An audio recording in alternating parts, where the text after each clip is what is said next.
નમસ્કાર મિત્રો. અક્ષરના અજવાળા. સમાજમાં પોતાના કર્મો અને સર્જનોથી અજવાળું પાથરતા માનવરત્નો સાથેની અંતરંગ ગોષ્ઠીની આ શ્રેણીમાં હું આરાધના ભટ્ટ તમારું હાર્દિક સ્વાગત કરું છું. કિરીટ દુધાતનું નામ આપણી ભાષાના સાહિત્ય વર્તુળોમાં ખૂબ આદરથી લેવાય છે. તેઓ એક નીવડેલા વાર્તાકાર હોવા ઉપરાંત અનેક સાહિત્યિક પ્રવૃત્તિઓમાં અને સંસ્થાઓ સાથે સંકળાયેલા રહ્યા છે. 4 દાયકાના વાર્તા લેખનમાં એમણે 20-25 વાર્તાઓ 2 સંગ્રહો મળીને પ્રગટ કરી છે અને આ સંગ્રહો પોંખાયા પણ છે. એમને ગુજરાતી સાહિત્ય પરિષદનું શ્રેષ્ઠ પુસ્તકનું સન્માન, ગુજરાત સાહિત્ય અકાદમીનું શ્રેષ્ઠ પુસ્તકનું સન્માન ઉપરાંત ધૂમકેતુ એવોર્ડ પણ એનાયત થયો છે. અમરેલી જિલ્લાના નાનકડા ગામમાં જન્મ અને ઉછેર પછી અમદાવાદ આવીને તેમણે અંગ્રેજી સાહિત્યમાં અનુસ્નાતકનો અભ્યાસ કર્યો. ત્યારબાદ સરકારી નોકરીઓના ઉચ્ચ હોદ્દાઓ ઉપરથી તેમણે સ્વૈચ્છિક નિવૃત્તિ લીધી અને પછી સાહિત્યિક પ્રવૃત્તિઓમાં વધુ સક્રિય બન્યા. તેમણે વાર્તાઓના સંપાદનો કર્યા છે, વાર્તા શિબિરોમાં માર્ગદર્શન કરે છે. પણ મિત્રો, આજે આપણે એમને મળીએ છીએ ખાસ એમના સંપાદન કર્મ વિશે વાતો કરવા. 1997થી એમણે એતદ સામયિકનું સહસંપાદન સંભાળ્યું અને હવે ગુજરાતી સાહિત્ય પરિષદના માસિક પરબના તેઓ સંપાદક છે. આપણા સૌ વતી કિરીટભાઈનું આજની આ સભામાં હૃદયપૂર્વક સ્વાગત કરું છું અને એમની સાથે આ વાર્તાલાપ થઈ શક્યો એનો આનંદ વ્યક્ત કરું છું. કિરીટભાઈ, આજના આપણા સંવાદમાં તમારું હુંફાળું સ્વાગત કરું છું. નમસ્કાર, કેમ છો? નમસ્કાર, બસ આનંદ એકદમ. કિરીટભાઈ, આપણે આજે વાતની શરૂઆત પરબથી કરીએ, પરબના તમારા સંપાદન કાર્ય વિશે વાત કરીએ. તો સૌપ્રથમ તો આપણે પરબનો ઇતિહાસ જોઈએ. પરબનો ઇતિહાસ 50 વર્ષથી લાંબો છે. એનું નામ પણ ખૂબ સરસ છે, એટલે મને લાગે છે કે એના નામકરણનો પણ કંઈક ઇતિહાસ તમારી પાસેથી મળે અમને. એના ઉતાર ચઢાવો પણ આવ્યા અને એ યાત્રા દરમિયાન એને અનેક સમર્થ સાહિત્યકારોનું માર્ગદર્શન સાંપડ્યું, સંપાદન સાંપડ્યું. એ વિશે અમને પહેલા કંઈક વાત કરો. પરબ 1960માં શરૂ થયું. પહેલા એ માસિક નહોતું, મને લાગે દ્વિમાસિક કે ત્રૈમાસિક હતું. પછી થોડા વર્ષો પછી એ માસિક થયું. પરબ નામ મને લાગે છે કે ઉમાશંકર જોશીએ આપેલું. અને તમે કહ્યું એમ એમના સંપાદકોની, તંત્રીઓની એક બહુ સમૃદ્ધ પરંપરા છે. એટલે ચંદ્રકાંત ટોપીવાલા હોય, ભોળાભાઈ હોય, રમેશ દવે હોય, એમની પહેલા પણ અનેક વિદ્વાનોએ સંપાદનનો લાભ આપેલો છે. એ શ્રેણીમાં હવે હું મારી જાતને એ માટે જેટલા ટોપીવાલા સાહેબ હતા કે ભોળાભાઈ હતા એટલો બધો લાયક નથી સમજતો. પણ પરિષદમાં અમુક પરિસ્થિતિ એવી થઈ, આપદ ધર્મ તરીકે મારે આ કામ સ્વીકારવું પડ્યું. અને તમે પરબની વાત કરો છો તો હું એટલું જણાવી દઉં કે 2018થી 2024 સુધી, એટલે પરબનું મેં સંપાદન સંભાળ્યું ત્યાં સુધી, એટલે 6 વર્ષ સુધી હું એતદ ત્રૈમાસિકનો પણ સહ સંપાદક હતો. એતદ આપ જાણો છો, સુરેશ જોશીએ શરૂ કરેલું અને એમના અવસાન પછી બીજા મિત્રોએ ચાલુ રાખ્યું. અને રહેતા એ પછી અતુલ ડોડિયા, કમલ વોરા અને નવશીલ મહેતાના હાથમાં આવ્યું અને એમાં પણ એમને એક સહસંપાદકની જરૂર લાગી. એટલે એ રીતે 6 મહિના 6 વર્ષ સહસંપાદન મેં કામ કર્યું અને હવે પરબમાં 6 મહિનાથી છું, એટલે 6 વર્ષ ને 6 મહિના એટલો તમે તફાવત તો સહેજે નોંધી શકશો. જી, કોઈ પણ સામયિક સંપાદક હાથમાં લે ત્યારે સંપાદક સામયિકને ઘડે છે, તેની સાથે સામયિક સંપાદકને પણ ઘડતું હોય છે. એટલે સામયિક સાથેના કે સામયિકો સાથેના તમારા સંબંધ વિશે કંઈક વાત કરો. એક સંપાદક તરીકે ઇટ બીકમ્સ યોર ચાઇલ્ડ એવું લાગે. એટલે હજી તો તમે કહ્યું તેમ પરબ સાથેનો તમારો સંપાદક તરીકેનો સંબંધ 6 મહિનાનો જ છે, તેમ છતાંય એના વિશે શું કહેશો? અથવા સામાન્યપણે સંપાદક અને સામયિક કઈ રીતે એકમેકને ઘડતા હોય છે, કઈ રીતે એકમેક સાથે સંકળાયેલા હોય છે? એટલે હું તમને કોલમ રાઇટિંગનો દાખલો આપું કે તમે દર અઠવાડિયે કોલમ લખતા હો, જી, તો લગભગ 4 દિવસ અઠવાડિયામાં તમારા એ કોલમ વિશે વિચારતા, લખતા, સુધારતા થાય. એ રીતે એતદમાં એક અનુકૂળતા એ હતી કે ત્રૈમાસિક હતું, એટલે એમાં પ્રમાણમાં ઓછો સમય ફાળવવો પડતો હતો.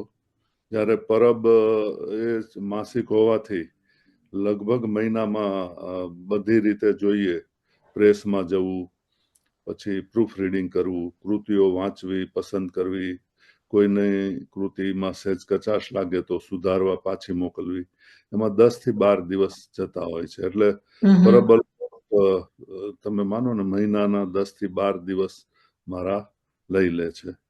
એટલે એને કારણે એક ફાયદો એ છે કે સતત તમને સાહિત્યના વાતાવરણમાં શ્વસવાનો સમય મળે.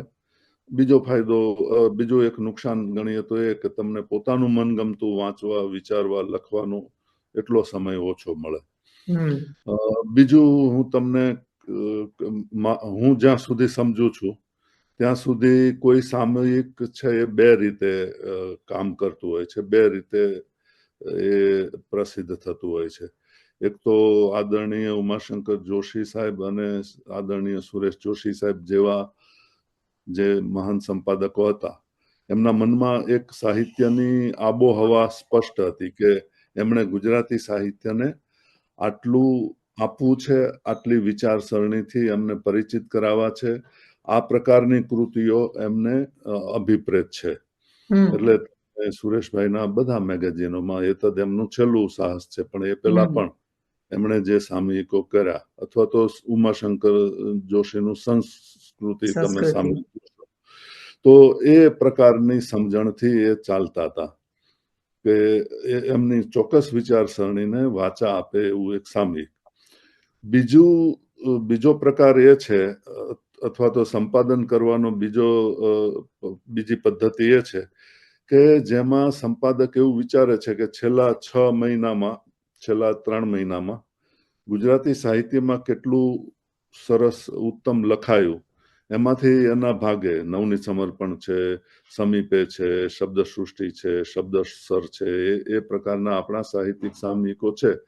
એ તમે ધારો કે એક મુલાકાત કોઈ સર્જકની લીધી તો તમે નવનીત સમર્પણમાં પણ મોકલી શકો, શબ્દસૃષ્ટિમાં પણ મોકલી શકો. તો પરબના ભાગે જે કૃતિઓ આવી છે એમાંથી ઉત્તમ કેટલું, અથવા તો ઉત્તમ ન કહીએ તો પણ સુવાચ્ય કેટલું, એ રીતે સંપાદન થતું હોય છે. એટલે મારી જે પદ્ધતિ છે એ છે કે છેલ્લા 6-8 મહિનામાં ગુજરાતમાં કઈ સારી વાર્તાઓ લખાઈ, ટૂંકી કવિતાઓ લખાઈ, અભ્યાસ લેખો લખાયા, એમાંથી સારવીને એક વાચક આગળ એનું ચિત્ર રજૂ કરવું. એટલે હું બીજા પ્રકારની સમજણથી ચાલુ છું. મને લાગે છે કે આ વાત તમને સ્પષ્ટ રીતે હું કહી શકું, અથવા તો આમાં કંઈ ખૂટતું હોય તો આપ બીજો પ્રશ્ન પૂછી શકો છો. એક સંસ્થાકીય સામયિક હોય, જ્યારે સંસ્થા ચલાવતી હોય કોઈ સામયિક, અથવા તો એ કોઈક સ્વતંત્રપણે ચાલતું સામયિક હોય, બંનેના સંપાદન કાર્યમાં પણ થોડો ફરક આવતો હશે. એક સંપાદકને કેટલી સ્વતંત્રતા મળે એમાં પણ કેટલાક પ્રશ્નો હશે. એના વિશે તમારા અનુભવો શું છે?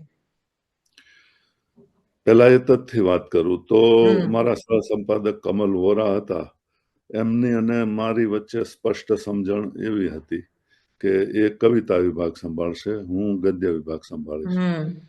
ટૂંકી વાર્તા હોય કે વિવેચન લેખ હોય તો એ પ્રકારનું લખાણ મારે જોવાનું આવતું હતું.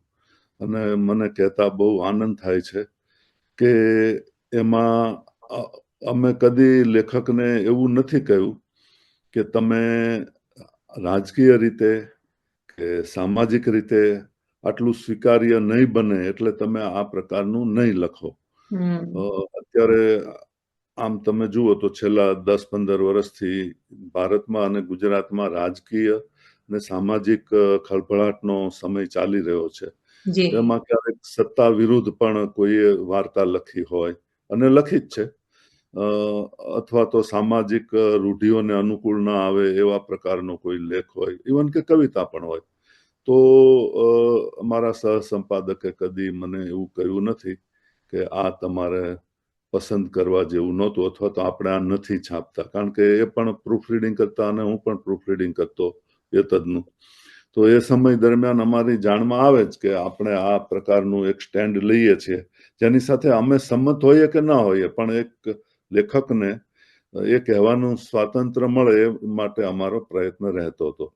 અને પરબમાં આવ્યા પછી મને કહેતા આનંદ થાય છે કે હાલના પરિષદના મંત્રી હર્ષદભાઈ ત્રિવેદી અને અમારા પ્રકાશન મંત્રી ભીખેશભાઈ ભટ્ટ કે ઇવન કે સમીર ભટ્ટ જે મહામંત્રી છે, એમણે કદી એવું નથી કહ્યું આ 6-7 મહિના દરમિયાન કે આ કૃતિ તમારે છાપવા જેવી નહોતી, આ તમે છાપ્યું તો આપણને રાજકીય રીતે કોઈની ખપગીનો ભોગ બનવું પડશે. એટલે બંને જગ્યાએ મને સંપાદક તરીકે સંપૂર્ણ સ્વાયત્તતા આપવામાં આવી છે.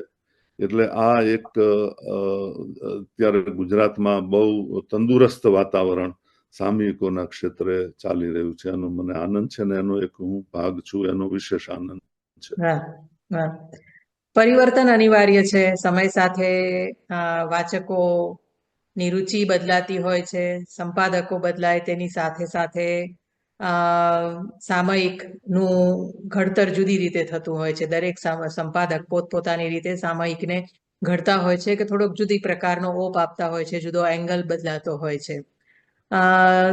આ પ્રકારનું પરિવર્તન પરબમાં આવ્યું છે અને એ પરિવર્તનને તમે કઈ રીતે જુઓ છો?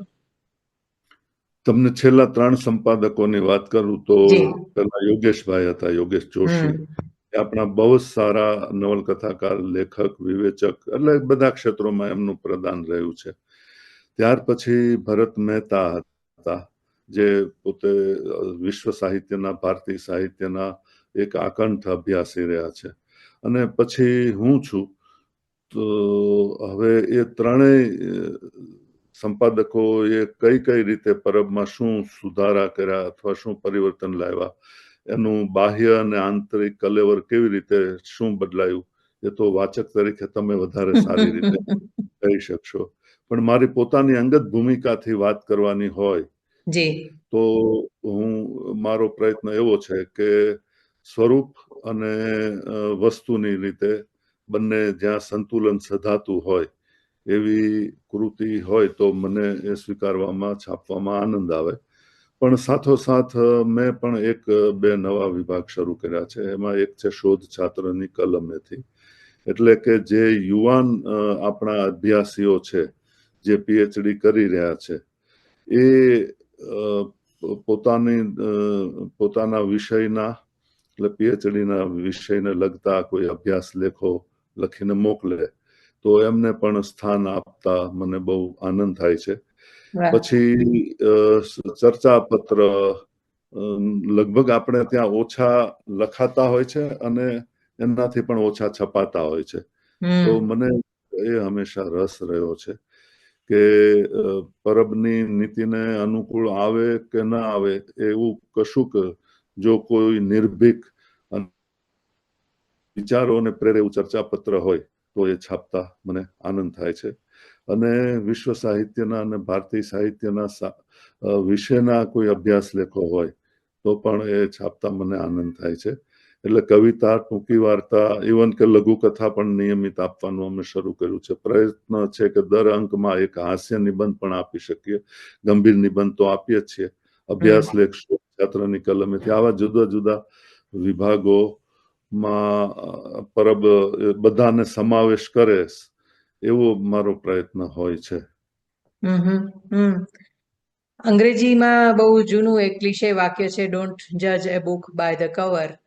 તેમ છતાંય આજની પેઢી પ્રેઝન્ટેશનને ખૂબ મહત્વ આપે છે. એટલે પૃષ્ઠ સજ્જા, આવરણ વગેરે જો નવી પેઢીને, ખાસ તો આપણે જો યુવા વાચકોને આકર્ષવા માંગતા હોઈએ સાહિત્ય તરફ, તો મહત્વના બને છે. આ દ્રષ્ટિએ પરબમાં તમે કે તમારા પૂર્વસૂરીઓએ શું પગલાં લીધા છે, કોઈ ફેરફારો આદર્યા હોય તો તે શું છે?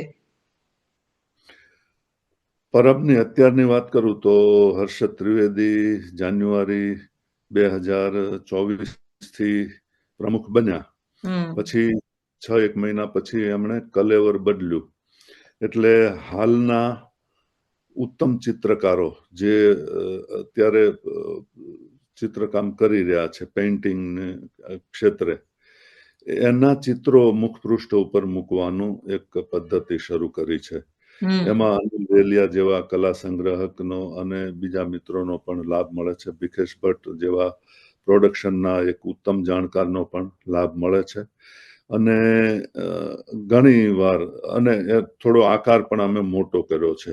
એટલે 4-5 સામયિકોની વચ્ચે પરબ જો પડેલું હોય તો તરત હાથમાં લઈને જોવાનું મન થાય એ પ્રકારનું એની સાજ સજ્જા કરવાનો અમે પ્રયત્ન કર્યો છે. અને એના બહુ સારા પ્રતિભાવો મળ્યા છે કે આ મુખપૃષ્ઠ બહુ સરસ થયું, એ પ્રકારના મળ્યા છે. એટલે એનો એક આનંદ છે. પહેલા પરબ થોડું સાદું આવતું હતું. એની દ્રષ્ટિ એને બદલે જેમ સાંપ્રત કવિતા એમ સાંપ્રત ચિત્રકળામાં પણ શું ચાલી રહ્યું છે એ સ્પષ્ટ લેખમાં લખ્યા સિવાય મુખપૃષ્ઠથી અમે કહેવાનો પ્રયત્ન કરી રહ્યા છીએ. સહસંપાદન વિશે એતદ સંદર્ભે તો તમે વાત કરી, પણ જ્યારે પણ સાહિત્ય પરિષદના પરબની વાત કરીએ છીએ તો સંપાદક મંડળ ઘણું મોટું છે. તમારી પાસે પરામર્શકો છે.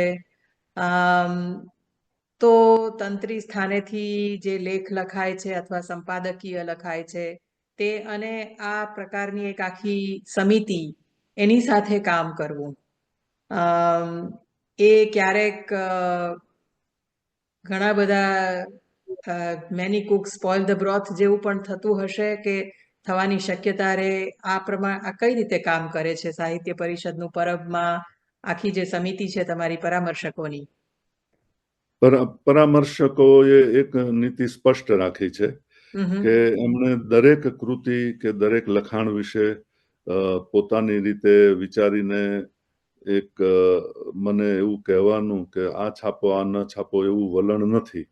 એમણે મને સ્વતંત્રતા આપી છે કે તમને જ્યાં જરૂર લાગે ત્યાં તમે અમારી પાસે આવજો.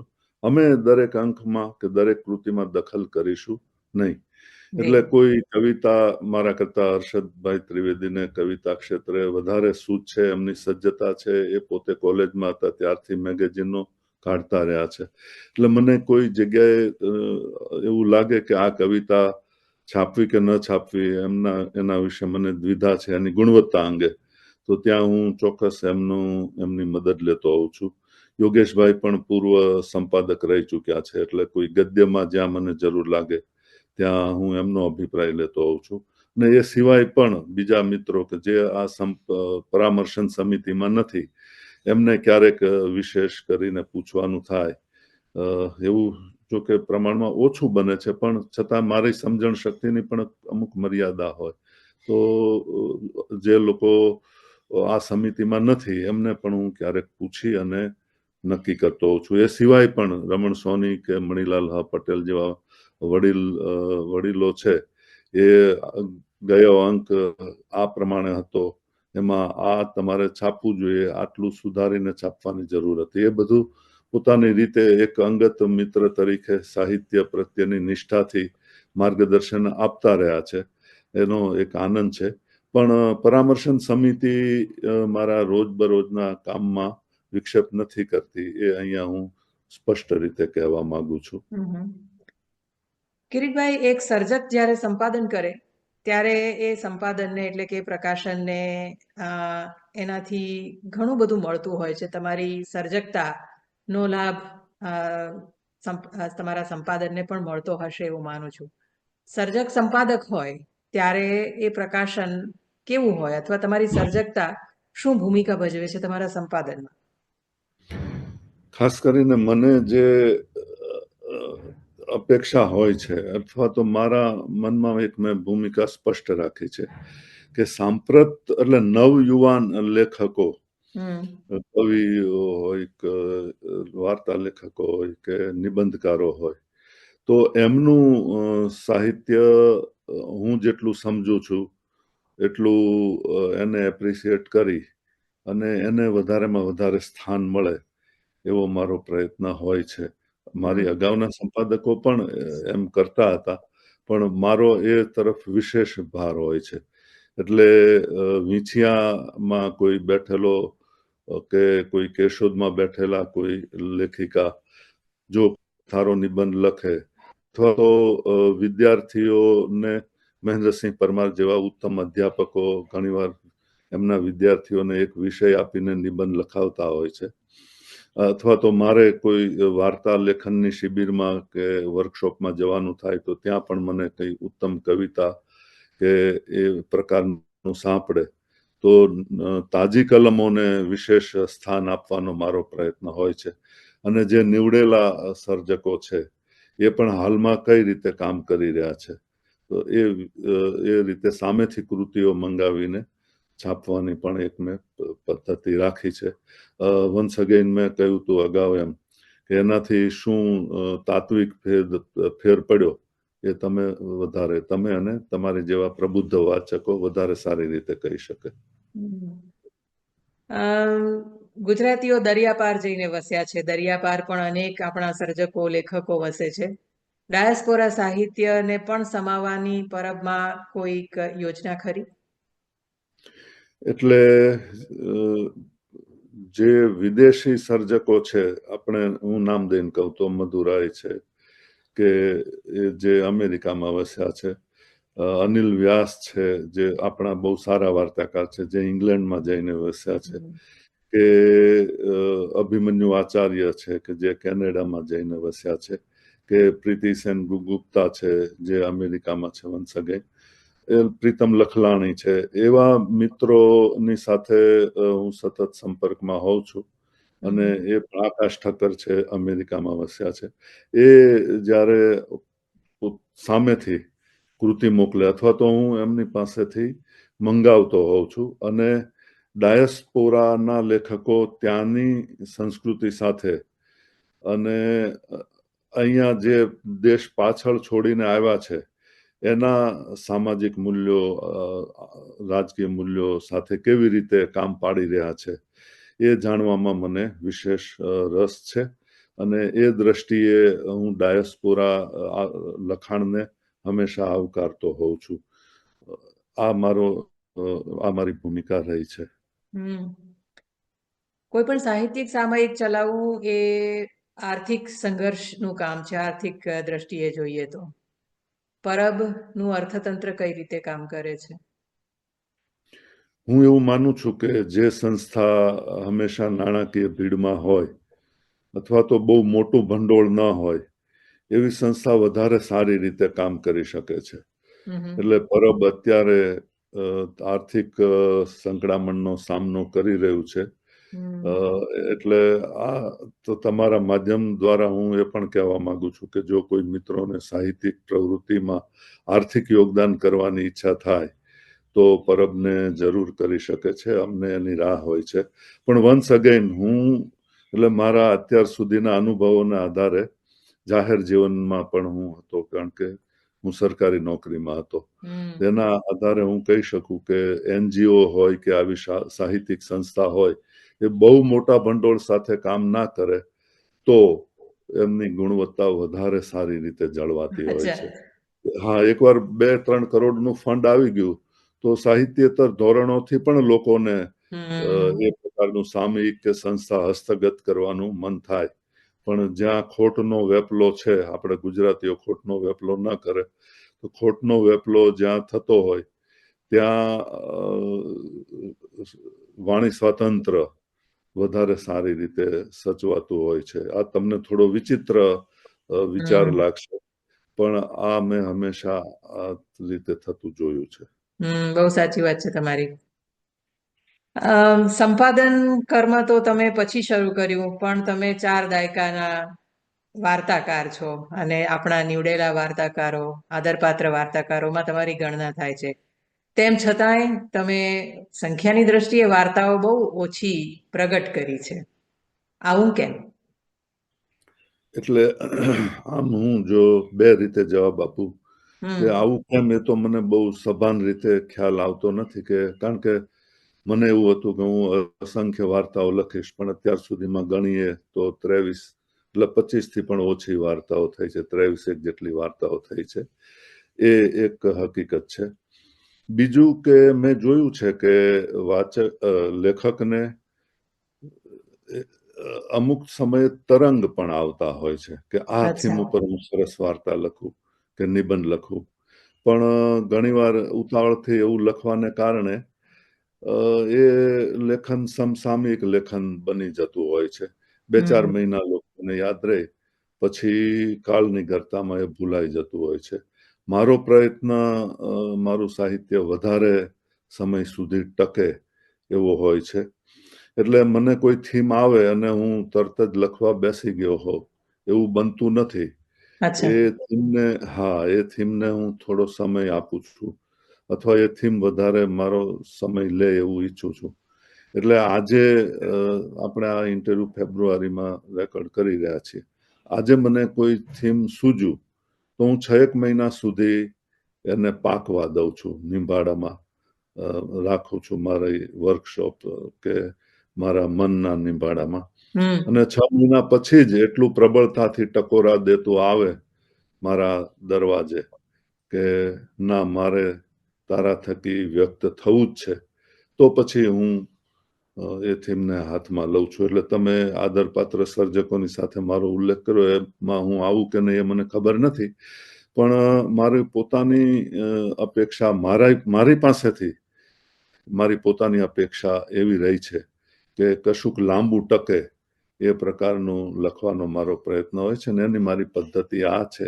એને કારણે મેં ઓછું લખ્યું છે એવું એક કારણ આપી શકાય.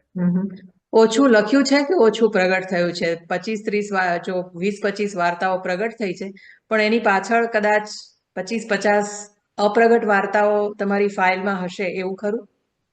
ના, કદાચ 2-4 વાર્તાઓ હોય, પણ મોટા ભાગે જે લખ્યું છે એ પ્રગટ થયું છે. કારણ કે એમાં મોટો સધિયારો મને ગદ્ય પર્વ અને ભરત નાયક, ગીતા નાયકનો રહ્યો છે. એમને મારા લખાણમાં પહેલેથી જ રસ રહ્યો છે. એટલે હું આળસી જાઉં તો એ બંને વડીલ મિત્રો મને સતત ટકોર કરતા રહે, ઉત્તેજન આપતા રહે, અને એમની સાથે પણ સતત ચર્ચા ચાલતી હોય. તો મોટે ભાગે એવું બન્યું છે કે જે લખાયું હોય એ છપાયા વગર રહ્યું નથી અત્યાર સુધી.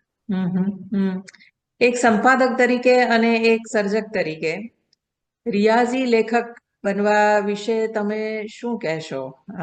તમે ઘણું બધું વાંચતા હશો, અને હવે છેલ્લા 6-6.5 વર્ષથી તો જે છપાય એ તો વાંચવાનું જ હોય, પણ ન છપાય એ પણ વાંચવાનું હોય. જે ન લેવા જેવું હોય, લેખકોને પ્રતિભાવો આપવાના હોય, મેટર પાછું મોકલવાનું હોય, એટલે જે ન છપાતું હોય એ પણ વાંચો. એટલે લેખનમાં પણ જેમ બીજી બધી કળાઓમાં પ્રેક્ટિસની જરૂર હોય છે, રિયાઝની જરૂર હોય છે, તેમ લેખનમાં પણ હોય છે. એના વિશે સર્જક અને સંપાદક તરીકે તમે નવોદિતોને શું કહેશો? નવોદિતોને એક સલાહ આપવી હોય તો હું એવું કહું કે તમારે ખૂબ વાંચવું જોઈએ. એટલે ગુજરાતી સાહિત્યમાં અત્યારે શું લખાઈ રહ્યું છે, હિન્દી સહિતની બીજી ભારતીય ભાષાઓમાં શું લખાઈ રહ્યું છે, અને વિદેશી સાહિત્યમાં શું લખાઈ રહ્યું છે, એ ત્રણેય ક્ષેત્રમાં જે કંઈ લખાઈ રહ્યું છે, ઉત્તમ લખાઈ રહ્યું છે. એનો પરિચય કેળવવો જોઈએ. આજના લેખકોમાં મને એ સજ્જતા ઓછી લાગે છે. એટલે એક મારી અપેક્ષા એ હોય કે કોઈ નવોદિત કવિ કાવ્ય લખે તો એને આપણી ગુજરાતી કાવ્ય પરંપરાનો પરિચય હોય. કોઈ વાર્તાકાર વાર્તા લખે તો એને ભારતીય ભાષાઓમાં વાર્તાઓ કઈ રીતે સિદ્ધ થઈ રહી છે, અથવા તો અભ્યાસ લેખ લખે તો એ રીતે એક એના મનમાં દેશી પરદેશી સાહિત્યમાં શું સર્જાઈ રહ્યું છે એનો થોડો ઘણો ખ્યાલ હોય એ અપેક્ષિત છે, જે અત્યારની પેઢીમાં મને ઓછો જોવા મળે છે. મારી પેઢીમાં કે મારી આગળની પેઢીના લેખકોમાં જે આ પ્રકારની સજ્જતા હતી એના કરતા હવેની પેઢીમાં એ સજ્જતા ઘટી હોય એવું લાગે છે. એક સામાન્ય ભાવકની દ્રષ્ટિએ પ્રશ્ન પૂછું તો ભાવકને એ જાણવાની ખૂબ કુતૂહલ હોય છે, જિજ્ઞાસા હોય છે કે વાર્તાકારના મનમાં વાર્તાનો તણખો ક્યાંથી જન્મે અને પછી એ વાર્તા સિદ્ધ થઈ એવું ક્યારે લાગે. એવું જ કવિતા માટે પણ હશે કે કાવ્ય ક્યારે બને, કાવ્ય કેવી રીતે બન્યું એવું ક્યારે લાગે. પણ વાર્તાના સંદર્ભે આપણે વાત કરીએ તો વાર્તાનો તણખો તમને ક્યાંથી મળે છે? મને ખ્યાલ છે કે તમારી ઘણી ખરી વાર્તાઓ માં ગ્રામ્ય પરિસર છે, તમે પોતે જાતે અનુભવેલું વાતાવરણ છે. તેમ છતાં એ વાર્તાનો તણખો અને પછી વાર્તા સિદ્ધ થાય અને એ વચ્ચેનો જે આખી પ્રક્રિયા છે એની કંઈક વાત કરો તમારા પોતાના સંદર્ભે. એટલે હું 16 વર્ષનો થયો ત્યાં સુધી ફક્ત ગામમાં જ રહ્યો છું, એટલે ગામડામાં રહ્યો છું. એટલે એ જે આપણા ઇનિશિએશનના જે શરૂઆતના વર્ષો હોય છે કે એ સમયે આપણા મનની પાટી કોરી હોય છે, તો એમાં પ્રથમ જે અક્ષરો પડે છે એ આપણા 16-18 વર્ષ સુધીની જિંદગીના વધારે પડતા હોય છે. મોટાભાગના સર્જકોમાં એવું છે. એટલે તમે કહ્યું એ વાત સાચી છે કે મારી મોટાભાગની વાર્તાઓ ગ્રામ પરિવેશની વાર્તાઓ છે કે જેમાં મેં સૌરાષ્ટ્રના ખાસ કરીને અમરેલી જિલ્લાના ગામોમાં એ સમયે જે જીવન હતું, એટલે 71 થી તો માનીએ કે 80 સુધીનું જે લોકજીવન છે એનું પ્રતિબિંબ, એનો પડઘો મારી વાર્તામાં જોવા મળે છે. અને પણ હું એવું કહું કે હું ગામડા એટલે ગ્રામ પરિવેશની વાર્તાઓ લખું છું, પણ ગામડીયો વાર્તાકાર નથી. એટલે હું જે થીમ લઉં છું, જેમ કે મારી બાયુ નામની વાર્તા જે ઘણી પ્રસિદ્ધ છે, એમાં આપણે સમગ્ર ગ્રામ સમાજ અને એની પછવાડે તમે જો તો શહેરી સમાજ, આપણે સ્ત્રીઓ સાથે કેવું દુર્વ્યવહાર કરતા હોઈએ છીએ એ થીમ એમાં મેં એક્સપ્લોર કરવાનો પ્રયત્ન કર્યો છે. એટલે સમાજમાં સ્ત્રીઓનું સ્થાન એવું વિશેષ રૂપે કહી શકીએ, નહીં ફક્ત ગ્રામ સમાજમાં એવું આપણે કહી શકીએ. એટલે એ પ્રકારનું એક ગામડાનું પરિવેશની વાર્તા લખતો હોવ તો પણ એના સીમાડાઓ ઠેઠ ગુજરાતના અને બીજા શહેરી જીવનના જુદા જુદા ક્ષેત્રોમાં પણ પ્રસરે એવો મારો પ્રયત્ન હોય છે. પછી એમાંથી કોઈ વાર્તા નીવડી આવી, કોઈ ન નીવડી, ઓછી નીવડી, એ તો વન્સ અગેન વિવેચકો વધારે સારી રીતે કહી શકે. તો એ તણખો આગ બની કે પછી કોલસો બનીને જ રહી ગઈ એ તો સમય કહેશે અને વાચકો કહી શકે. ગ્રામ્ય પરિવેશની વાર્તાઓ હોવા છતાં તમે કહ્યું તેમ એ ગામડાની વાર્તા બનીને નથી રહેતી. તેની સાથે સાથે વાર્તાઓમાં એકવિધતા પણ નથી. પરિવેશ ભલે ગ્રામ્ય હોય તેમ છતાંય એનું વાતાવરણ ગ્રામ્ય હોય તેમ છતાંય માનવ સંવેદનાની જે રીતે એ વાત કરે છે એને કારણે એ વાર્તાઓમાં એકવિધતા નથી, વૈવિધ્ય જરૂર પામી શકાય છે. એ વૈવિધ્ય એ ક્રાફ્ટ ઓફ સ્ટોરી રાઇટિંગમાંથી આવતું હશે એમ હું માનું છું. ક્રાફ્ટ ઓફ સ્ટોરી રાઇટિંગ વિશે બહુ ઓછી વાત થાય છે. વાર્તા એમ જ કંઈ લખાઈ જતી નથી, એના વિશે વિચારવું પડે છે. એ વિચાર પ્રક્રિયા. હું બે રીતે આ પ્રશ્નનો જવાબ આપું કે આપણે એમ કહીએ છીએ કે એકનું એક થીમ વારંવાર પુનરાવર્ત એટલે રિપીટ થતું હોય છે. એ મારી દ્રષ્ટિએ થોડું ઉપર છેલ્લું નિરીક્ષણ છે. આપણા મહાન સર્જકો અમુક એવા થયા છે કે જેમણે કોઈ એક વિષયને ઘૂંટ્યા કર્યો છે. એને હું પુનરાવર્તન નથી માનતો, પણ એક વિષયને એ વધારેમાં વધારે એનું ફલક વિસ્તાર્યું હોય, વધારેમાં વધારે ઊંડાણમાં ગયા હોય એવું બને. હું તમને દાખલો આપું કે પન્નાલાલની ઘણી વાર્તાઓમાં બે સ્ત્રી અને એક પુરુષના સંબંધ અથવા બે પુરુષ અને એક સ્ત્રીના સંબંધની વાર્તાઓ અને નવલકથાઓ ઘણી છે. તો હું એને એવું ન કહું જે રીતે વિનેશ અંતાણીમાં પણ છે કે બે પુરુષ એક સ્ત્રી, બે સ્ત્રી એક પુરુષ. તો એ વિનેશભાઈએ પણ આ થીમને એકથી વધારે નવલકથાઓમાં, વાર્તાઓમાં એક્સપ્લોર કર્યું છે. તો હું એને એવું ન કહું કે એ લોકો પુનરાવર્તન કરે છે. હું એને એવું કહું કે એના મનમાં આ અંગેનું કોઈ ચોક્કસ દર્શન છે, વિઝન છે, અને એ વારંવાર એને લખીને એની સીમાઓ વિસ્તારી રહ્યા છે. મને રિલ્કેની લઘુ કાવ્ય યાદ આવે છે કે હું ફાલ્કન છું, એટલે ગુજરાતી શબ્દ એને માટે શું કહીશું, કે હું એક એટલે વિરાટ ઉડ્ડયન કરતું પંખી છું અને મારા આવર્તક ઉડાનોથી હું મારી સીમાઓ વિસ્તારી રહ્યો છું. એટલે આ એક સીમા વિસ્તરણનું કામ છે. બીજા પ્રકારના લેખકો હોય છે, ધારો કે મારી જેવો લેખક હોય, તો એ ગ્રામ જીવનના, સમાજ જીવનના વિવિધ પાસાઓ એક પછી એક એની વાર્તામાં લઈ અને એને શબ્દ દેહ, કલા દેહ આપી રહ્યા છે. એટલે મારી એક વાર્તાથી બીજી વાર્તા એ પ્રમાણમાં અલગ અલગ વાત કરતી હોય એવું લાગે. જેમ કે મારી ભાઈ નામની વાર્તા છે, તો એમાં મેં એવું કહેવાનો પ્રયત્ન કર્યો છે કે ધનવાન માણસ ગરીબનું શોષણ કરે અથવા તો બળિયો માણસ છે, એટલે ગુંડ તત્વ કે એવો જે છે એ નબળાનું શોષણ કરે ત્યાં સુધીની વાત આપણે જાણીએ છીએ. પણ શોષણનો લઘુત્તમ એકમ કુટુંબ હોય છે અને કુટુંબનો એક સભ્ય બીજા સભ્યનું શોષણ કરે એવું પણ બનતું હોય છે. તો એ વાત મેં ત્યાં કહેવાનો પ્રયત્ન કર્યો છે. ત્રીજી વાર્તામાં ત્રીજી વાત કરવાનો પ્રયત્ન કર્યો હોય.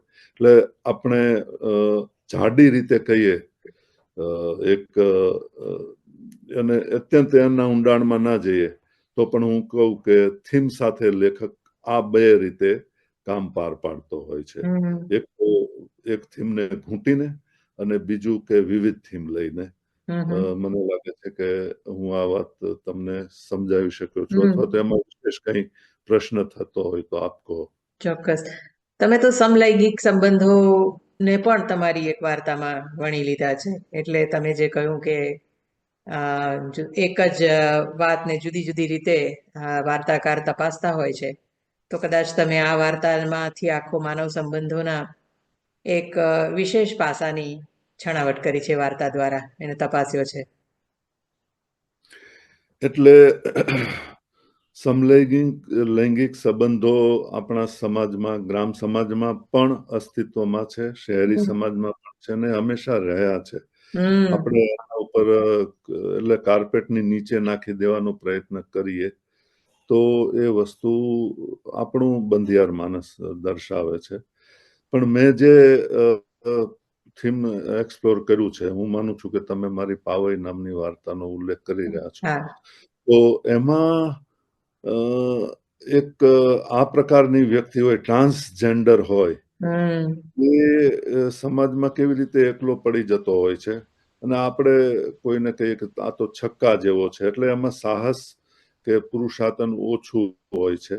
તો એ એક રૂઢિની સામે મેં વાત મૂકવાનો પ્રયત્ન કર્યો છે કે કુટુંબ પ્રત્યેની એની જવાબદારી છે એ કોઈ પુંસક પુરુષ જેટલી સારી રીતે નિભાવી શકે એટલી સારી રીતે એને પણ નિભાવી છે. અને આ બધું ચાલી રહ્યું છે દરમિયાન એક કિશોર એને તાકી રહ્યો છે, જે વાર્તાનો કથક છે, અને એના વચ્ચે એક હૂંફ ઊભી થાય છે એટલે આખું ગામ જ્યારે એ વ્યક્તિને ટ્રાન્સજેન્ડર તરીકે જોતું હોય છે ત્યારે એ ટ્રાન્સજેન્ડરમાં મારો કથક એને એક માનવ તરીકે પણ જોવાનો પ્રયત્ન કરી રહ્યો. એવી ભૂમિકા મારા મનમાં હતી. અને દબાયેલા કચડાયેલા લોકો પ્રત્યે મને ખાસ સહાનુભૂતિ છે અને એ મેં મારી વાર્તાઓમાં જુદી જુદી રીતે વ્યક્ત કરી છે. આ સિવાયની વાર્તાઓમાં પણ વ્યક્ત કરી છે. આપણે વિશ્વ સાહિત્યની જો વાત કરીએ તો વાર્તાકારોને જોતા કોઈ એક વાર્તાકારનું નામ દેવાનું હોય જેમાંથી તમે પ્રેરિત થયા હો કે પ્રભાવિત હો, એવો કોઈક વાર્તાકાર કોણ હશે અને કેમ? તરત જ નામ દેવાનું હોય તો ચેખવનું નામ યાદ આવે. એ માણસને જે રીતે સંભાવથી જુએ છે, એટલે કે સર્જકનું જે લક્ષ્ય છે એ બે જુદા જુદા વર્ગોને અથડાવી મારવાનો નહીં, પણ કોઈ વ્યક્તિ આપણને ન ગમે એવી હોય, એનું વ્યક્તિત્વ, વાણી, વ્યવહાર ન ગમે એવા હોય, તો પણ એ વ્યક્તિ આવી કેમ છે એને સમભાવથી જોવાનો ચેખવનો પ્રયત્ન છે. એ વસ્તુ મને ઘણી પસંદ છે. અને કદાચ પરોક્ષ રીતે નહીં તો પ્રત્યક્ષ રીતે નહીં પણ પરોક્ષ રીતે ચેખવમાંથી મેં એટલું ઝીલ્યું છે. ચેખવ તો વિશ્વના શ્રેષ્ઠ મહાન વાર્તાકાર ગણાય છે, જે રીતે મોપાસા પણ ગણાય છે. પણ એનું જેટલું કંઈક આપણે કહીએ પર્કોલેશન, ટ્રિકલિંગ થઈ એમાં એક બે બિંદુઓ પણ મારી વાર્તાઓમાં આવ્યા હોય તો મને એક સંતોષ થશે કે નાનું તો નાનું હું આવું કરી શક્યો. ગુજરાતી સાહિત્ય પરિષદ જેવી સંસ્થાના સામયિકના તમે સૂત્રધાર છો, એટલે એના સંપાદક તરીકે અને આપણા એક અગ્રીમ વાર્તાકાર તરીકે ભાવકોને, વાચકોને જો કંઈક એક સંદેશરૂપ કહેવું હોય તો શું કહી શકો? એટલે આપણે અત્યારે બે મોટી પરિસ્થિતિઓનો સામનો કરી રહ્યા છે, વિકટ પરિસ્થિતિઓનો. એક છે ઓટીટી, એટલે આપણી પાસે અનેક એવા પ્લેટફોર્મ છે જેની સિરિયલો આપણો ઘણો સમય લઈ જાય છે. અને બીજો છે મોબાઈલ, જેમાં રીલ્સ બનાવવાની વાત છે. આપણે જાણીએ છીએ કે રીલ્સ બનાવવામાં ઘણા લોકો પોતાનો જીવ જોખમમાં મૂકે છે અથવા જીવ ગુમાવે છે. તો પહેલા હું 40 વર્ષ પહેલાની કે 50 વર્ષ પહેલાની વાત કરું તો ગામમાં મનોરંજનના બે જ સાધનો હતા, એક પુસ્તક અને બીજો રેડિયો.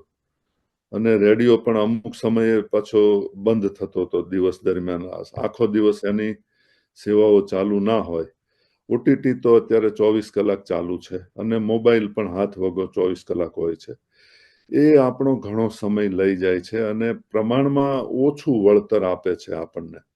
જ્યારે પુસ્તક પછી ઈ બુક હોય કે કાગળ ઉપર છપાયેલું પુસ્તક હોય, એ હજી આપણને ઘણું વળતર આપે છે.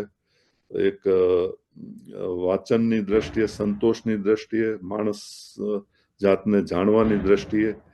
તો અને આ બધું અઘરું છે, ઓટીટી કે મોબાઈલના મોહમાંથી છૂટવાનું. પણ બધાએ બની શકે, કારણ કે એવા અમુક કિસ્સાઓમાં તો એમને સારવાર આપવી પડી હોય એનો ભોગ બનનારને, એવા પણ આપણે કિસ્સા જોયા છે. તો આમાંથી હવે તો સ્ક્રીન ટાઈમ પણ મર્યાદિત કરી શકાય છે, એવી સુવિધાઓ પણ આવી છે.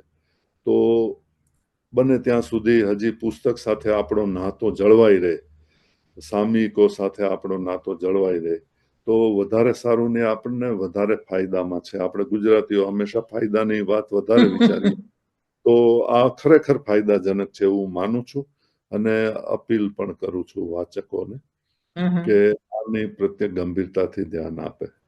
જી કિરીટભાઈ, તમારા સંપાદન અને સર્જન દ્વારા તમે આપણા સાહિત્યને અને એના દ્વારા આપણા સંસ્કાર જીવનને વધારે ને વધારે સમૃદ્ધ કરતા રહો એવી શુભકામના કરું છું.